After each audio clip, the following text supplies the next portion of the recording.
నమస్తే friends, welcome to స్ఫూర్తి news.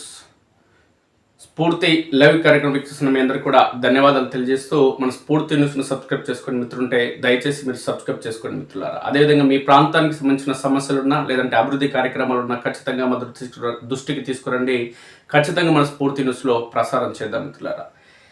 ప్రధానంగా మిత్రులారా, తెలంగాణ రాష్ట్రం ఏర్పడక ముందు కానీ, సమైక్య ఆంధ్రప్రదేశ్లో కానీ, లేదంటే తెలంగాణ రాష్ట్రం ఏర్పడిన అనంతరం కానీ ఈ దేశంలోని అనేక రాష్ట్రాల్లో కొనసాగుతున్న తంతు ఏంటి అని అంటే, ప్రధానంగా బడుగు బలహీన వర్గాలకు సంబంధించినటువంటి ప్రజలు కావచ్చు, లేదంటే అగ్రవర్ణ కులాల్లోని పేదలు కావచ్చు, ఆర్థిక అంశాల నేపథ్యంలో ఆర్థికంగా వెనుకబడినటువంటి వ్యక్తులు ఎవరైతే ఉన్నారో వాళ్ళు అనారోగ్యానికి గురి కావడం, లేదంటే యాక్సిడెంట్ నేపథ్యంలో వాళ్ళకి అవసరమైనటువంటి ప్రాథమిక చికిత్స కావచ్చు, లేదంటే ఆరోగ్యం క్షీణించిన నేపథ్యంలో హైదరాబాద్ లాంటి కార్పొరేట్ ఆసుపత్రుల్లో చికిత్స చేసుకునేందుకు పేద ప్రజలకు సంబంధించినటువంటి ఆర్థిక స్తోమత సరిపోని క్రమంలో రాష్ట్ర ప్రభుత్వాలు వారికి సీఎం రిలీఫ్ ఫండ్ అందజేయడం జరుగుతుంది మిత్రులారా. అందులో భాగంగా సీరియస్ ఉన్న వ్యక్తులకి కొంత ముందస్తుగా అంటే అనారోగ్య సమస్య అనేది తీవ్రంగా మరీ మొత్తంలో అనారోగ్య సమస్య అనేది చాలా ఎక్కువగా ఉన్న నేపథ్యంలో చికిత్స కంటే ముందే డబ్బు అనేది పంపిణీ చేయడం జరుగుతుంది, చెక్కుల పంపిణీ. అదేవిధంగా కొన్ని కేసుల నేపథ్యంలో చికిత్స అనంతరం అంటే డబ్బు ఖర్చు పెట్టిన తర్వాత ఆసుపత్రిలో డబ్బు చెల్లించిన అనంతరం తిరిగి ఎవరైతే వ్యక్తి ఉన్నారో, చికిత్స చేయించుకున్న వ్యక్తి ఎవరైతే ఉన్నారో సగటు వ్యక్తి ఇంటికి చేరిన అనంతరం రాజకీయ పార్టీలకు సంబంధించిన నేతలు, ప్రధానంగా ఎమ్మెల్యేలకు సంబంధించి వారిపైన ఆధారపడి సీఎం రిలీఫ్ ఫండ్ చెక్కుల కోసం వాళ్ళందరూ కూడా ఎవరైతే బాధితులు ఉంటారో, లేదంటే ఆసుపత్రిలో చికిత్స పొందిన వ్యక్తులు ఉంటారో వాళ్ళందరూ కూడా దరఖాస్తు చేసుకోవడం జరుగుతుంది మిత్రులారా. ప్రధానంగా కల్వకుర్తి నియోజకవర్గానికి సంబంధించినటువంటి అనేక మంది పేద ప్రజలు అటు యాక్సిడెంట్లో కానీ, లేదంటే అనారోగ్య పరిస్థితుల నేపథ్యంలో అనేక మంది ఈ విధంగానే దరఖాస్తు చేసుకోవడం జరిగింది. తెలంగాణ రాష్ట్రం ఏర్పడిన తర్వాత టీఆర్ఎస్ పార్టీ 10 ఏళ్ల కాలంలో కూడా ఇదే తంతు కొనసాగింది. కానీ సీఎం రిలీఫ్ ఫండ్ చెక్కులు మాత్రం మంజూరు కాలేదు. మంజూరు అయినప్పటికీ ఎవరైతే బాధితులు ఉన్నారో, ఎవరైతే అర్హులు ఉన్నారో, దరఖాస్తు చేసుకున్న వ్యక్తులు ఎవరైతే ఉన్నారో వాళ్ళకు మాత్రం డబ్బులు వాళ్ళ అకౌంట్లో మాత్రం పడలేదు మిత్రులారా. ఎక్కడికి ఈ డబ్బు వెళ్ళింది అనేది ఒకసారి మనం కనుక గమనిస్తే, ఈ క్రమంలోనే ఆమన్గల్ కు సంబంధించిన కాటిక జంగయ్య అనే వ్యక్తి కూడా గతంలో సీఎం రిలీఫ్ ఫండ్ పంపిణీ కోసమైనా దరఖాస్తు చేసుకోవడం జరిగింది. ఎందుకు దరఖాస్తు చేసుకోవడం జరిగింది అని అంటే, ఈయన కూతురు స్కూల్ కు వెళ్ళి తిరిగి ఇంటికి వస్తున్న క్రమంలో ఆటో యాక్సిడెంట్ కి గురి కావడం జరిగింది. అందులో ఆమన్గల్ మండల పరిధిలోని జంగారెడ్డిపల్లికి సంబంధించినటువంటి ఈయన కూతురు యాక్సిడెంట్ గురైన నేపథ్యంలో ఆసుపత్రిలో చికిత్స చేసిన అనంతరం తిరిగి ఇంటికి వచ్చిన అనంతరం సీఎం రిలీఫ్ ఫండ్ కోసం ఆయన దరఖాస్తు చేసుకోవడం జరిగింది. ఎవరి దగ్గర దరఖాస్తు చేసుకోవడం జరిగిందంటే, 2018 ఎన్నికల అనంతరం ఇక్కడ గెలిచినటువంటి జైపాల్ యాదవ్ ఎమ్మెల్యేగా ఉన్న క్రమంలో ఆయన పిఏగా వ్యవహరించినటువంటి గడ్డం నరేష్ వద్ద ఈయన దరఖాస్తు పత్రం ఇవ్వడం జరిగిందంటే, అప్పుడున్నటువంటి ఎమ్మెల్యే జైపాల్ యాదవ్ కి దరఖాస్తు ఇవ్వడం జరిగింది. సుమారు ₹1,00,000 కోసమైనా సీఎం రిలీఫ్ ఫండ్ చెక్ కోసమైనా దరఖాస్తు చేసుకోవడం జరిగింది. అయితే దరఖాస్తు చేసుకున్న అనంతరం నెలల తరబడి, సంవత్సరాల తరబడి ఆయనకు రావాల్సినటువంటి సీఎం రిలీఫ్ ఫండ్ అనేది ఆయనకు రాకుండా పోయింది మిత్రులారా. అసలు ఏం జరుగుతుంది అనే కోణంలో ఆయన ఆలోచన చేసి వెయిట్ చేసి ఉంటే ఆయన కూతురుకు సంబంధించినటువంటి సీఎం రిలీఫ్ ఫండ్ చెక్కు ఎప్పుడో మంజూరైంది. అంటే జైపాల్ యాదవ్ ఎమ్మెల్యేగా ఉన్నప్పుడు ఈ గడ్డం నరేష్ అనే వ్యక్తి జైపాల్ యాదవ్ పిఏగా ఉన్నప్పుడే ఈ డబ్బులు మంజూరు కావడం జరిగింది. మంజూరైన డబ్బులు ఎందుకు జంగయ్యకు చేరలేదు, ఆయన బిడ్డకు చేరలేదు అనేది ఆరా తీయడం జరిగింది. ఈ పరిణామాల నేపథ్యంలోనే నా డబ్బులు ఎక్కడో అయినాయి, నా డబ్బులు తీసుకున్న వ్యక్తులు ఎవరనే కోణంలో ఆయన ఆమన్గల్ పోలీస్ స్టేషన్ లో ఫిర్యాదు చేయడం జరిగింది. పోలీస్ స్టేషన్ లో ఫిర్యాదు చేస్తే గడ్డం నరేష్ పైన కేసు నమోదు కావడం జరిగింది. మాజీ ఎమ్మెల్యే జైపాల్ యాదవ్ పిఏ పైన. అసలు ఏం జరిగిందని ఒకసారి చూద్దాం. Facts of case are that on 10 April 2026 at 11:45 hours received a complaint from Sri Katika Jangaya, son of Balaya, age of 50 years, caste SC Madiga. ఈయన ఎక్కడ ఉంటాడంటే జంగారెడ్డిపల్లి ఆమన్గల్ మండలం ఉంటాడు. డాటర్ నేమ్డ్ కాటిక జస్మిత ఈమె ఏజ్ 15 years. అయితే స్కూల్ కు ఈమె 9వ తరగతి చదువుతుంది. స్కూల్ కు వెళ్ళి రిటర్న్ వస్తున్న క్రమంలో ఆటో యాక్సిడెంట్ కావడం జరిగింది. ఆటో యాక్సిడెంట్ అయిన నేపథ్యంలో ఈయన ట్రీట్మెంట్ ఇవ్వడం జరిగింది. ట్రీట్మెంట్ ఇచ్చిన నేపథ్యంలో సీఎం రిలీఫ్ ఫండ్ కోసం దరఖాస్తు చేసుకోవడం జరిగింది. సీఎం రిలీఫ్ ఫండ్ కోసం దరఖాస్తు చేసుకుని 3 సంవత్సరాలు అవుతున్నా ఎందుకు నా డబ్బు రాలేదు అనే కోణంలో ఆయన ప్రయత్నం చేసిన క్రమంలో ఈయన వెళ్ళడం జరిగింది. అంటే ఈ ఆటో రిక్షా యాక్సిడెంట్ అయిన నేపథ్యంలో he had treated her at private hospital Hyderabad. Private హాస్పిటల్లో ఈయన ట్రీట్మెంట్ ఇప్పించడం జరిగింది తన కూతురుకు. To cover these medical expenses in the year of 2022 he applied for CM relief fund through Gaddam Naresh, a close associate of Sri Jaipal Yadav ex MLA Kalvakurti accounts. He handed over all the necessary documents to him. దానికి అవసరమైనటువంటి CM relief fund కు సంబంధించినటువంటి ఏవైతే documents అవసరం ఉంటాయో దానికి సంబంధించి మొత్తం గడ్డం నరేష్ తీసుకోవడం జరిగింది. However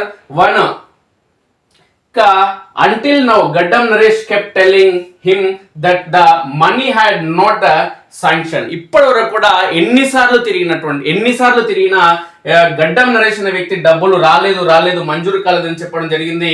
However, 1 month ago he went to the secretariat to inquire the concerned section. Secretariat కి వెళ్ళి అసలు 3 ఏళ్ల కింద దరఖాస్తు చేసుకున్నటువంటి డబ్బులు ఎందుకు రాలేదని చెప్పి ఈ కాటిక జంగయ్య అనే వ్యక్తి తన బిడ్డ కోసం దరఖాస్తు చేసుకున్నటువంటి డబ్బు ఎందుకు రాలేదు సీఎం రిలీఫ్ ఫండ్ కోసం అని ₹1,00,000 ఎందుకు రాలేదని ఆరా తీస్తే అక్కడ ఒక సంచలన విషయం అనేది తేడతెల్లం కావడం జరిగింది. ఆ డబ్బు అనేది ఎప్పుడో మంజూరు కావడం జరిగింది. ఆ డబ్బు అనేది మంజూరు అయింది, రిలీజ్ అయింది, అకౌంట్ నుంచి విత్డ్రా చేసుకోవడం జరిగింది. కానీ ఆ విత్డ్రా అయిందంటే కాటిక ఈ జంగయ్యకు సంబంధించినటువంటి ఆయన బిడ్డకు సంబంధించినటువంటి జస్మిత సంబంధించి ట్రీట్మెంట్ తీసుకోవడం జరిగింది. ఆమె యాక్సిడెంట్ గురి కావడం జరిగింది. కానీ జస్మిత పేరు మీద మాత్రం ఈ చెక్ అనేది రాలేదు. ఆ చెక్ అనేది 1 lakh అనేది ఈ 1 lakh అనేది రిలీజ్ కావడం జరిగింది. ఈ 1 lakh అనేది ఈ number CMRF 490677/23 the officials informed him that check for 1 lakh rupees with SBI check number 713674 was issued on 9 అంటే 2023 అక్టోబర్ 9న రిలీజ్ కావడం జరిగింది. ఇక they further stated that on November 7, 2023 the check was withdrawn cashed. అంటే release అయిందేమో ఎప్పుడు release అయిందంటే October 9న check ఇస్తే ఇక November 7వ తారీఖును చెక్ విత్డ్రా చేయడం జరిగింది. బట్ సెట్ Gaddam Naresh never gave that money to him and ఇక cheated him. He requested to take necessary action as the law అంటూ జంగయ్య ఆమన్గల్ పిఎస్ లో కేసు ఫైల్ చేయడం జరిగిందని ఫిర్యాదు చేయడం జరిగింది. ఇదే అంశానికి సంబంధించి కేసు సదరు ఎస్ఐ ఇక్కడ సండ వెంకటేశ్వర్లు ఇక్కడ కేసు నమోదు చేయడం జరిగింది. కేసు నమోదు చేసి ఎంక్వైరీ చేయడం జరుగుతుంది. కేసు ఏప్రిల్ 10వ తారీఖున నమోదు చేయడం జరిగింది. ఇదే అంశానికి సంబంధించి అంటే టిఆర్ఎస్ ప్రభుత్వ హయాంలో అనేక మంది అంటే వందలాది మంది సీఎం రిలీఫ్ ఫండ్ కోసం దరఖాస్తు చేసుకున్నా ఆ దరఖాస్తు చేసుకున్న నేపథ్యంలో ఇవాళ జంగయ్య అనే వ్యక్తి సెక్రటరియట్ దగ్గరికి వెళ్ళి ఎందుకు నా బిడ్డ పైన దరఖాస్తు చేసినటువంటి ₹1,00,000 చెక్కు మంజూరు అంటే రిలీజ్ కాలేదనే కోణంలో ఆయన ఒక్కడు ధైర్యం చేసి ఆయనకున్నటువంటి పరిచయాల నేపథ్యంలో రాష్ట్ర రాజధాని హైదరాబాద్ లోని సెక్రటరియట్ దగ్గరికి వెళ్ళి ఆయన పరిశీలించిన నేపథ్యంలో ఆరా తీసిన నేపథ్యంలో ఆయనకు తెలిసింది ఏంటి అని అంటే ఈయన చెక్ అనేది ఎప్పుడో మంజూరు కావడం జరిగింది, విత్డ్రా కావడం జరిగింది అనేది స్పష్టమవుతుంది. ఇలాంటి వ్యక్తులు కల్వకుర్తి నియోజకవర్గానికి సంబంధించి సుమారు 1000 నుంచి 1500 మంది ఇదే విధంగా దరఖాస్తు చేసినట్లుగా తమకు సంబంధించిన చెక్కులు ఈ టిఆర్ఎస్ పార్టీ ప్రభుత్వ హయాంలో 10 ఏళ్ల కాలంలో తమకు రావాల్సిన చెక్కులు మంజూరు అయినవో కాలేదు, కానీ తమకు రావాల్సినటువంటి ఏవైతే డబ్బులు ఉన్నాయో మాకు విత్డ్రా కాలేదు, లేదంటే రావాల్సిన చెక్కులు మాకు రాలేదంటూ అనేక మంది పేర్కొనడం జరుగుతుంది. ఇదే అంశానికి సంబంధించి జైపాల్ యాదవ్ పిగా వ్యవహరించినటువంటి గడ్డం నరేష్ కు సంబంధించి కడ్తాల్ పిఎస్ లో కూడా కేసు నమోదు అనేది కావడం జరిగింది. ఇటు కడ్తాల్ పిఎస్ అదేవిధంగా ఆమన్గల్ పిఎస్ 2 పిఎస్ లో కూడా ఆ కేసు నమోదైన నేపథ్యంలో జైపాల్ యాదవ్ మాజీ ఎమ్మెల్యేగా ఉన్న వ్యక్తితో పాటు అదేవిధంగా ఆయన ఇటు కడ్తాల్ పిఎస్ అదేవిధంగా ఆమన్గల్ పిఎస్ 2 పిఎస్ లో కూడా కేసులు నమోదైన నేపథ్యంలో పేద ప్రజలైనటువంటి బడుగు బలహీన వర్గాలకు సంబంధించినటువంటి ప్రజలు ఎవరైతే ఉన్నారో, లేదంటే యాక్సిడెంట్ లో కానీ, లేదంటే కాళ్ళు చేతులు విరిగా, లేదంటే వెన్నెముక విరిగా, లేదంటే వివిధ అనారోగ్య సమస్యల నేపథ్యంలో ఆసుపత్రుల్లో, ప్రైవేట్ ఆసుపత్రుల్లో చికిత్స పొందిన నేపథ్యంలో వాళ్ళకు ఒక 2 లక్షల రూపాయలు కనుక ఈ చికిత్సలో ఖర్చు అయితే వాళ్ళకు వచ్చేది 30,000, 40,000 లేదంటే 50,000 మాత్రమే ప్రభుత్వం నుంచి సీఎం రిలీఫ్ ఫండ్ చెక్ అనేది రిలీజ్ కావడం జరుగుతుంది. ఆ వచ్చిన అంటే 1/4 లేదంటే 1/3 లేదంటే 1/4 కంటే తక్కువ డబ్బులు అనేది ప్రభుత్వం నుంచి రిలీజ్ కావడం జరుగుతుంది. ఆ వచ్చే సొమ్ము కూడా ఈ విధంగా రాజకీయ పార్టీలకు సంబంధించిన నాయకులు ఈ విధంగా దోచుకోవడం అనేది, లేదంటే విత్డ్రా చేసుకోవడం అనేది నిజంగా దురదృష్టకరం. ఈ పరిణామాల నేపథ్యంలో ఎవరైతే కల్వకుర్తి నియోజకవర్గానికి సంబంధించినటువంటి ఈ రాష్ట్ర ప్రభుత్వం అంటే టిఆర్ఎస్ ప్రభుత్వం అధికారంలోకి 2014లో రావడం జరిగింది మిత్రులారా. 2014లో టిఆర్ఎస్ ప్రభుత్వం అధికారంలోకి వచ్చిన నేపథ్యంలో 2014లో ఇక్కడ కాంగ్రెస్ పార్టీకి సంబంధించిన ఎమ్మెల్యే ఇక్కడ అధికారంలో ఉండడం జరిగింది. అధికారంలో ఉన్నప్పటికీ టిఆర్ఎస్ పార్టీకి సంబంధించినటువంటి నాయకులు ఎవరైతే ఉన్నారో ఈ నాయకులకు సంబంధించి ఎవరెవరైతే దరఖాస్తు చేసుకోవడం జరిగిందో సీఎంఆర్ఎఫ్ కోసం, ఈ సీఎంఆర్ఎఫ్ కోసం ఎవరైతే దరఖాస్తు చేసుకొని ఈ దరఖాస్తు చేసుకున్నప్పటికీ కూడా డబ్బులు ఎవరికైతే రాలేదో వాళ్ళందరూ కూడా ఖచ్చితంగా బయటికి రావాల్సిన అవసరం ఉంది. బయటికి వచ్చి అటు అంటే ప్రతి మండలంలో ఇటు తలకొండపల్లిలో కానీ, లేదంటే అటు టీకేపీ తలకొండపల్లి, అటు కడతాల్లో కానీ, ఇంకా కడతాల్ లేదంటే ఆమన్గల్, లేదంటే కల్వకుర్తి కేకేవై, లేదంటే మాడుగుల, వెల్దండ, ఇవన్నీ మండలాలకు సంబంధించినటువంటి ప్రజలు ఎవరైతే ఉన్నారో సీఎం రిలీఫ్ ఫండ్ కోసం 10 ఏళ్ల టిఆర్ఎస్ పార్టీ ప్రభుత్వ హయాంలో ఎవరెవరైతే సీఎం రిలీఫ్ ఫండ్ కోసం దరఖాస్తు చేసుకోవడం జరిగిందో వాళ్ళందరూ కూడా అంటే దరఖాస్తు చేసుకున్న అనంతరం ఈ చెక్కులు ఎవరికైతే రాలేదో, డబ్బులు ఎవరికైతే రాలేదో వాళ్ళందరూ కూడా బయటికి రావాల్సిన అవసరం ఉంది. వాళ్ళందరూ వచ్చి మీ ఎవరైతే పోలీస్ స్టేషన్లు ఉన్నాయో మీ మండల కేంద్రాల్లో వాటన్నింటిలో కూడా మీరందరూ కూడా ఖచ్చితంగా ఫిర్యాదు చేయాల్సిన అవసరం ఉంది. ఎందుకంటే సెక్రటరియట్ కు వెళ్ళినటువంటి జంగయ్యకి ఈరోజు న్యాయం జరిగేందుకు అవకాశం ఉంది. ఖచ్చితంగా దీనిపైన గడ్డం నరేష్ పైన విచారణ జరిగేందుకు అవకాశం ఉంది. గడ్డం నరేష్ మాజీ ఎమ్మెల్యే జైపాల్ యాదవ్ కు సంబంధించి ఆయన పిఏగా, ఆయన బంధువు, ఆయన బామ్మర్ది కాబట్టి ఆయన పైన ఖచ్చితంగా విచారణ జరుగుతుంది. ఆ డబ్బుని ఖచ్చితంగా 1 లక్ష రూపాయలు ఖచ్చితంగా ఆయన పైన ఆయనకు వాళ్ళ నుంచి వసూలు చేయడంతో పాటు ఖచ్చితంగా ఆయన పైన క్రిమినల్ చర్యతో పాటు చట్ట ప్రకారం ఆయన పైన చర్యలు తీసుకోవడం జరుగుతుంది. కాబట్టి ఇప్పటికే అంటే ఈ అంశానికి సంబంధించి ఆమన్గల్ పిఎస్ లో కేసు నమోదు కావడం, అదేవిధంగా కర్తాల పిఎస్ లో కూడా ఇదే అంశానికి సంబంధించిన మరో బాధితుడు కూడా అక్కడ ఫిర్యాదు చేయడం జరిగింది. నేను కూడా అనేక అంటే 2-3 అంటే కాంగ్రెస్ పార్టీ అధికారంలోకి రాకముందు టిఆర్ఎస్ పార్టీ అధికారంలో ఉన్న నేపథ్యంలో సుమారు 3 ఏళ్ల క్రితం నేను దరఖాస్తు చేసుకోవడం జరిగింది సీఎం రిలీఫ్ ఫండ్ కోసం. నాకు కూడా చెక్కు రాలేదని చెప్పి ఆ కడతాల పిఎస్ లో కూడా ఒక ఎస్టీ సామాజిక వర్గానికి సంబంధించిన యువకుడు అక్కడ కంప్లైంట్ చేయడం జరిగింది. అక్కడ కూడా కేసు నమోదు కావడం జరిగింది. అయితే ఇటు ఆమన్గల్ అటు కడతాల మండల కేంద్రాల్లో కేసులు నమోదైన నేపథ్యంలో తలకొండపల్లి మండల కేంద్రానికి సంబంధించినటువంటి తలకొండపల్లి మండల పరిధిలోని అనేక మంది బాధితులను పిలిపించుకొని ఇక్కడ వాళ్ళకంటే సీఎం రిలీఫ్ ఫండ్ చెక్కులకు సంబంధించిన డబ్బులు వాళ్ళకు ఇచ్చే ప్రయత్నం చేయడం జరుగుతుంది. ఇప్పటికే కొంతమందికి ఇచ్చినట్లుగా స్పష్టమవుతుంది. ఈ టీకేపీ తలకొండపల్లి మండల పరిధిలోని జంగారెడ్డిపల్లికి సంబంధించినటువంటి ఓ వ్యక్తికి ఇప్పటికే డబ్బులు రిటర్న్ తిరిగి ఇవ్వడం జరిగిందనే స్పష్టం. అంటే సీఎం రిలీఫ్ ఫండ్ చెక్ అప్పుడు వచ్చిన నేపథ్యంలో దాన్ని విత్డ్రా చేసుకున్న నేపథ్యంలో అప్పుడు విత్డ్రా చేసుకుని తిన్నటువంటి దొంగ సొమ్ముని ఈరోజు కక్కి ఇక్కడ జంగారెడ్డిపల్లికి సంబంధించిన వ్యక్తికి ఇవ్వడం జరిగింది. అదేవిధంగా సుమారు 10 మందికి ఈ తలకొండపల్లి మండల పరిధిలోని వ్యక్తులకి ఇచ్చినట్లుగా స్పష్టంగా తెలుస్తుంది. దీన్ని బేస్ చేసుకుని ఇటు కల్వకుర్తిలో కానీ, అటు వెల్దండలో కానీ, అదేవిధంగా చారగొండ మండల పరిధిలో ఉన్నటువంటి సగం గ్రామాలు వెల్దండలు ఉన్నాయి. కాబట్టి ఆ వెల్దండ మండలానికి సంబంధించిన ప్రజలు కానీ, అదేవిధంగా మాడుల మండలం, ఆమన్గల్, కడతాల, తలకొండపల్లి మండలాలకు సంబంధించిన ప్రజలు ఎవరైతే సీఎం రిలీఫ్ ఫండ్ కోసం దరఖాస్తు చేసుకోవడం జరిగిందో, సీఎం రిలీఫ్ ఫండ్ ఎవరికైతే ఇప్పటికీ చేరలేదు, ఆ 10 ఏళ్ల టిఆర్ఎస్ పార్టీ ప్రభుత్వ హయాంలో ఎవరైతే సీఎం రిలీఫ్ ఫండ్ కోసం దరఖాస్తు చేసుకుని ఏవైతే లబ్ధి పొందలేదో వాళ్ళందరూ కూడా ఖచ్చితంగా బయటికి రావాల్సిన అవసరం ఉంది. మీ మండల కేంద్రాల్లో ఖచ్చితంగా దరఖాస్తు అంటే ఫిర్యాదు ఇవ్వండి. పిఎస్లలో ఫిర్యాదు ఇస్తే ఖచ్చితంగా పోలీస్ అధికారులు దీనిపైన విచారణ నిర్వహించి ఖచ్చితంగా మీకు న్యాయం చేసేందుకు అవకాశం ఉంటుంది.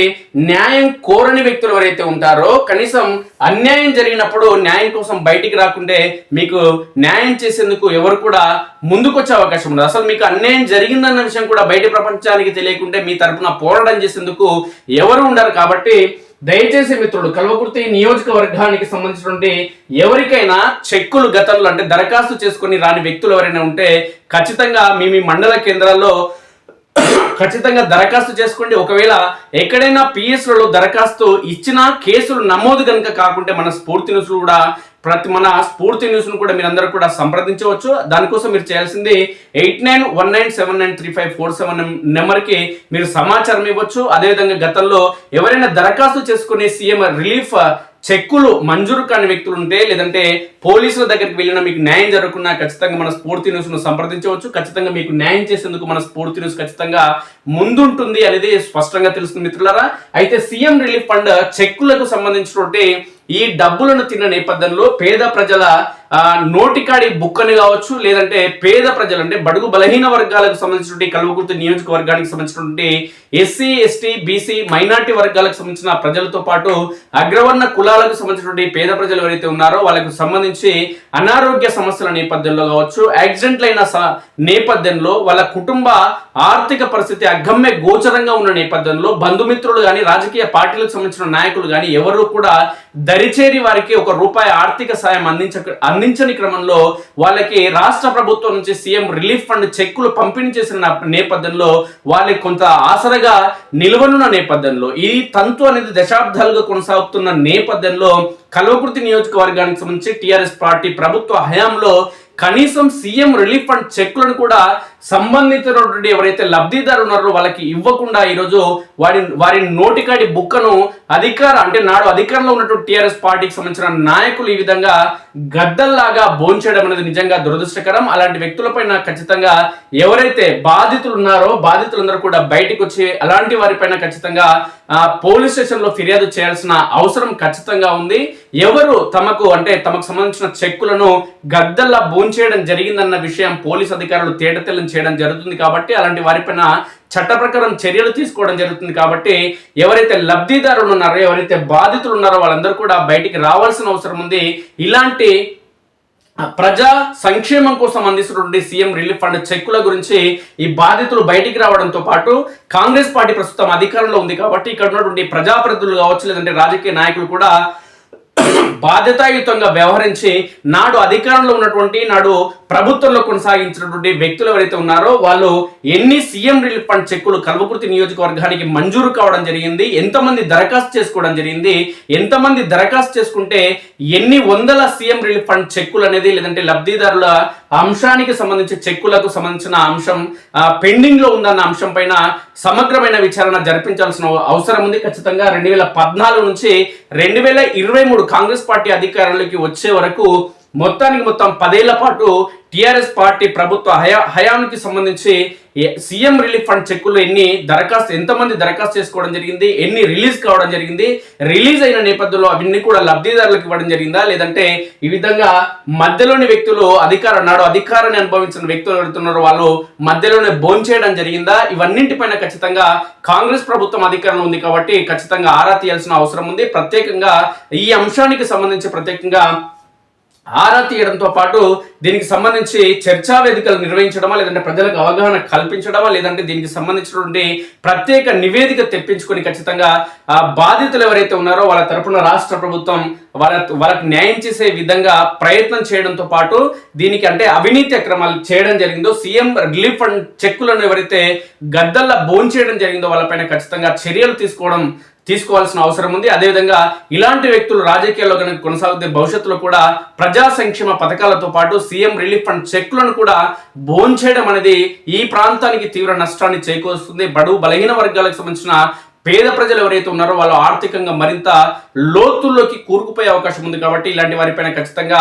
అన్ని వర్గాలకు సంబంధించిన వ్యక్తులు కావచ్చు, లేదంటే అన్ని పార్టీలకు సంబంధించిన నాయకులు కావచ్చు, ఇలాంటి వారిపైన చర్యలు తీసుకునేలా అధికార కాంగ్రెస్ పార్టీ ఖచ్చితంగా ముందుకు రావాల్సిన అవసరం ఉంది. దీనిపైన నివేదిక తీసుకుని ఖచ్చితంగా దర్యాప్తు నిర్వహించాల్సిన అవసరం ఉందంటూ కల్వకుర్తి ప్రాంతానికి సంబంధించిన విద్యావంతులు, మేధావులందరూ కూడా ఈ అంశానికి సంబంధించి ఇప్పుడు కోరుకోవడం జరుగుతుంది. ఇదే అంశానికి సంబంధించి అంటే సీఎం రిలీఫ్ ఫండ్ చెక్కులను భోంచేసిన టీఆర్ఎస్ పార్టీకి సంబంధించిన నేతల అంశం అనేది తెరపైకి వచ్చిన నేపథ్యంలో, పోలీస్ స్టేషన్ లో కేసులు నమోదవుతున్న ఈ నేపథ్యంలో ఈ అంశానికి సంబంధించి కల్వకుర్తి ప్రాంతంలో తీవ్ర చర్చ కొనసాగుతుంది. ఇలాంటి వ్యక్తులను భవిష్యత్తులో ఖచ్చితంగా క్షమించడానికి వీల్లేదు. ఖచ్చితంగా వీళ్ళపైన చట్ట ప్రకారం చర్యలు తీసుకోవాలంటూ పార్టీలకు అతీతంగా, కుల సంఘాలకు అతీతంగా అందరూ కూడా డిమాండ్ చేయడం జరుగుతున్నది సుస్పష్టం మిత్రులారా.